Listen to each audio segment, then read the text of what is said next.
light some candles. We gotta make it atmospheric. Hi, hello friends, welcome back to a very impromptu video. I literally just had the idea for this like 5 minutes ago and here we are. So I thought that I would let you guys be my editor, my developmental editor. If you haven't been following my channel for some time, then you don't know that I did finish my first draft of my fantasy novel. I'm currently calling it Project Souls. I do have a working title. I'm currently right here where the sticky note is. So I have edited this and I have this yet to edit, and then I will have a draft 2. And then I think I'm probably gonna send it off to an actual developmental editor. Like I'm actually gonna hire a professional to look at it before I start the querying process. Like I'm not sending off a manuscript that is gonna take months for somebody to get back to me to with a manuscript that only my eyes have seen. So I don't think I'm gonna give you any context other than saying it is a dark academic story. It's set in present day. We have a main character. Her name is June, and she has a sort of necromancy kind of ability. It's very much a by the book dark academia story with some fantasy elements in there. I think I'm going to pitch it as Ninth House meets X-Men. Now, some of you may just want to listen to this for entertainment value and you don't want to comment, and that's perfectly fine. I will ask if you do comment, at least make it constructive. That is the whole point of this experiment. Just saying you like it or just saying you hate it isn't really helpful to me. So if you are going to comment, I do appreciate if you say like what you like and why, or this didn't work and why. Let's dive right in, shall we? I don't think there's going to be a prologue with this book. A lot of times I find that prologues tend to, I don't know, it's like you could just start with chapter 1. You don't necessarily need a prologue. I always used to love them, and then I realized like, do we really need them? Or can we just start with chapter 1? So I'm just starting with chapter 1. I am also now switching to my phone for a microphone. Hopefully it sounds a little bit better. This room is really echoey. As you can tell, there's still like paint swatches and stuff on the wall. There's no rug or anything in here, so I feel like I kind of have to yell sometimes to reach the camera. So hopefully this will be slightly better audio to listen to. So here we go. Let's dive into chapter 1 of Project Souls. Please be nice. As the wilting flames of the night's bonfire spat at her bare feet, embers evanescing on the patch of sand where the traveling show had set up camp for the week, the fortune teller checked her upper lip for fresh blood, but found none.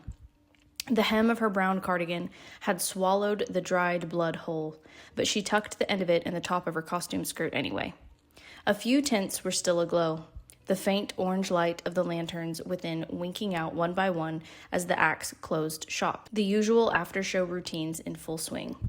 While the fire eater vanished into his trailer to tend to his burns, the other performers retired to the ringmaster's tent for a rambunctious round of nightcaps, leaving her, the pyromancer whose powerful predictions left her plagued by epistaxis, alone with her thoughts after a night of successfully swindling another slew of showgoers into believing she could see the stretch of time within a candle's flame. It took surprisingly little skill to convince people they were destined for fame or fortune.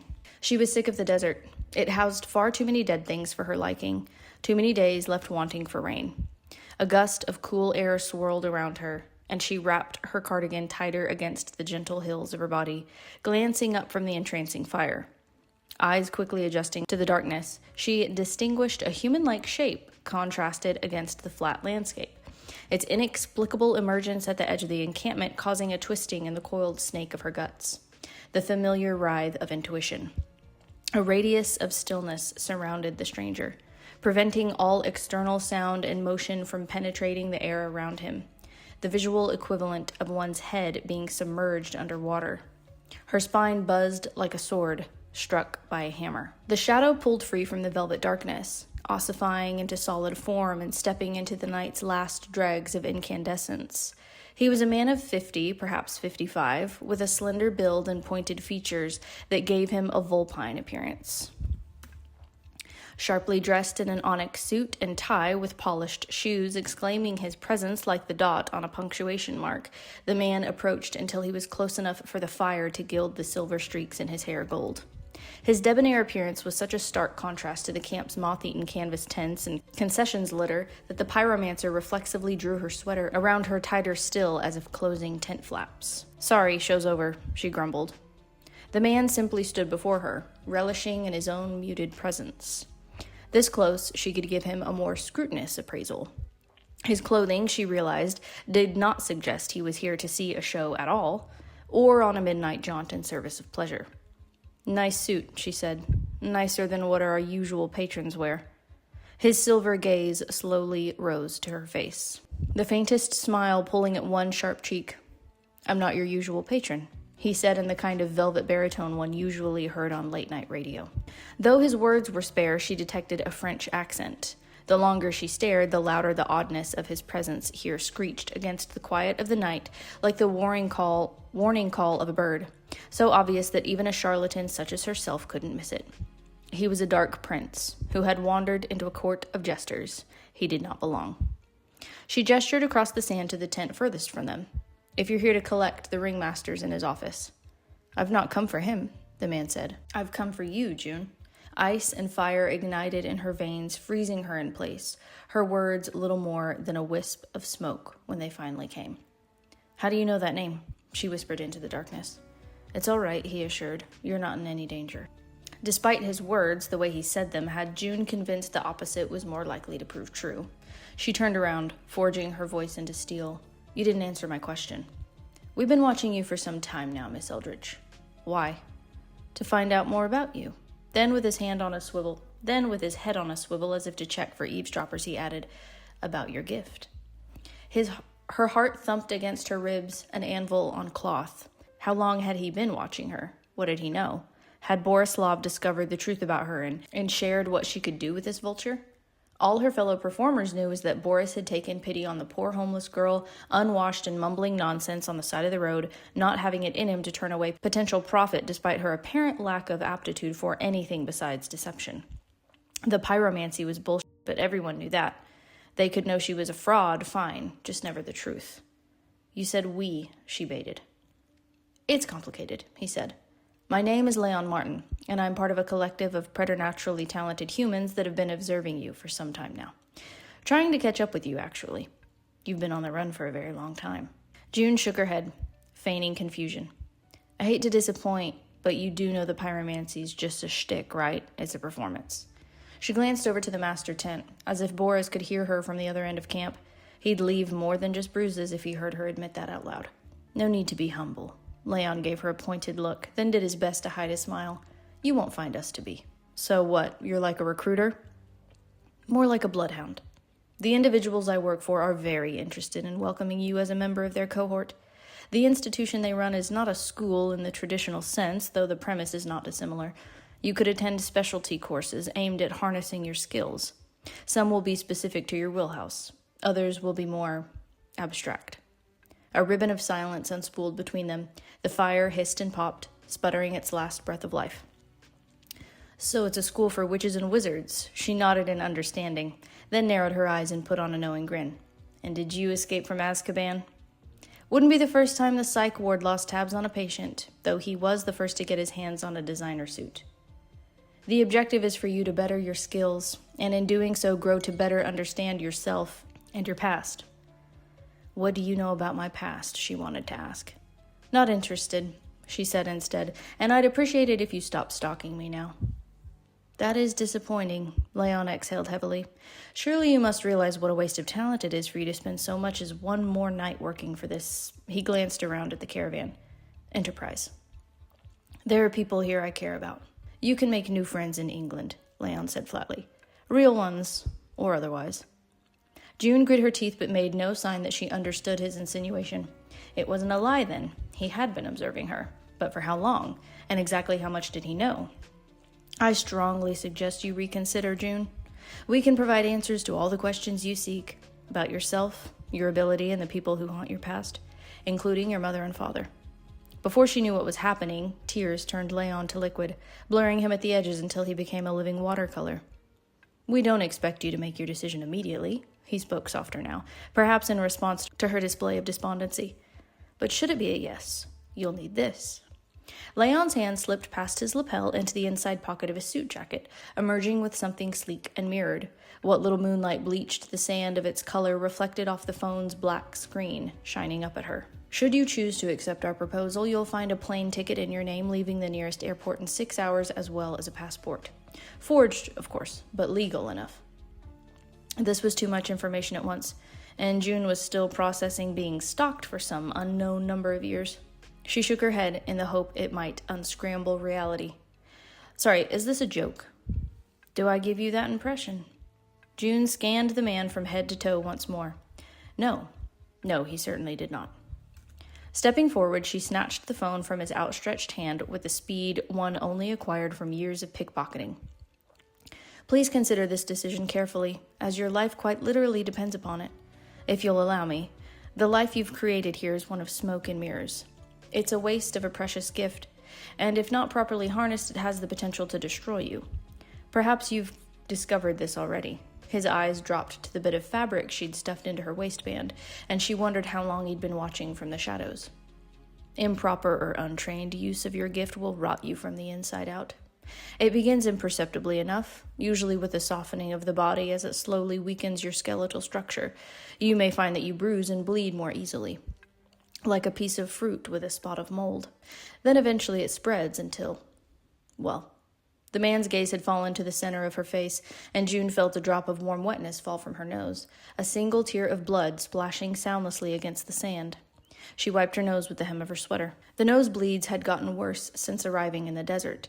She told herself it was the dry air, but then there was the stomach pain, and the clumps of hair on her pillow in the morning that came away like dandelion shoots pulled from the crown of her head. The idea of being reduced to a puddle of pulpy mush transformed the worry she tamped down like a stubborn ember that refused to be extinguished into a rage that momentarily overtook her feelings of mistrust. You mean I've been decaying from the inside out and you're just now telling me? Consider yourself lucky we're intervening at all. This offer is an exclusive one. Anyone with a lesser gift we would let rot. But you've progressed quite well on your own, at least judging from your better creations over the past few years. Can you come with me? The question was impulsive, and she didn't like that it implied she'd already made up her mind. The man leveled his gaze with hers. My superiors won't be providing a companion ticket. However, Leon's eyes flicked to the dilapidated motorhome on the far edge of the encampment. Should you get creative, you'll need to make a rather convincing argument upon his arrival. And where might I be arriving? You'll forgive me for not divulging our official name and location, as we can't risk being discovered. You have what you need, Miss Eldridge. This ticket will not be postponed to a later date. Choose wisely. Leon headed towards the woods again, his silhouette deliquescing into shadow until June wasn't entirely sure he'd been real or a trick of the firelight. She felt as if all of the warmth had drained out of her. She turned the phone over in her hands, tapping the screen. Artificial light lit up the night. There were only a few apps installed. One for calling, another for messaging, one for navigation, and a digital wallet. June tapped the wallet icon and a blue ticket appeared. On the left, the letters SAF loomed largest on the screen with an airplane pointing to the letters LHR. Beneath the letters were boarding and departure times, as well as a flight, gate, and seat number. She stood in the silence, deciding the hunk of polished glass and metal in her hand was proof enough the conversation had occurred not just within the walls of her skull. She took off in a sprint toward the motorhome parked at the perimeter of the camp. And there you have it. That is the first, 8 pages? The first 8 pages, the first chapter. It was actually originally longer, quite a bit longer, and then I split it into 2. Yeah, that was originally just the first half of chapter 1, but I kind of liked that it ended on, it ends on a little bit of a cliffhanger. I am not an audiobook narrator. I am aware that, I didn't do Leon's French accent. That was me doing my best. There were a couple of things actually that I changed actively while I was reading. It is still a work in progress, like I said, so please be kind, but I would love your feedback. I want to know what you guys think. Is that a good opening? I feel like the first chapter, like literally what I just read to you, is the inciting incident. I didn't want to waste any time. I know that you can't necessarily comment on all of it because you're only getting a tiny little piece. I'm most interested in hearing, like, would you guys turn the page and read on to chapter 2? Maybe I need to back up a little bit. I've thought about starting it, like opening scene, like all of chapter 1 being her doing the pyromancy thing and us seeing what a night at the traveling show looks like for her. I always feel like it's like wasted, like it's a little bit of wasted time, and it just takes me that much longer to get to the inciting incident. And so I really liked kind of starting it off very quickly and just like immediately introducing this mysterious figure and getting things going, because literally in chapter 2, like, we're off to the races and it doesn't really slow down. Or maybe it's like chapter 3. Like chapter 3 is like when she obviously like accepts the offer. You can assume, you know, that that's gonna happen just based off of what I've told you so far about the book. So yeah, if there's any like weird wording, you guys let me know. There was a couple of spots where, I don't know if you'll see it in the video because I'll probably be able to edit it out, but there were a couple of times where I stumbled because the wording was weird, like the syntax of the sentence was strange. And so I had to like stop and start over and like add a comma or remove a comma or like change a word. So if there was anything that's confusing and sounds weird and you're like, I don't know what she's saying, like I don't know what this means, please let me know. Because that can be one of those things where as the author, like as the writer, I know exactly what I mean, but you're not in my head and you don't know. So I really care about the prose. I hope that that comes through. I don't want it to be just one of those books where it's just all about the plot and there's not a lot of care taken in the descriptions and that kind of thing. I want it to feel atmospheric. I want it to feel quite gothic. It takes place in like this gothic manner. I look forward to your comments. Thank you so much for your time and for being here, and I'll see you in the next one. Bye guys.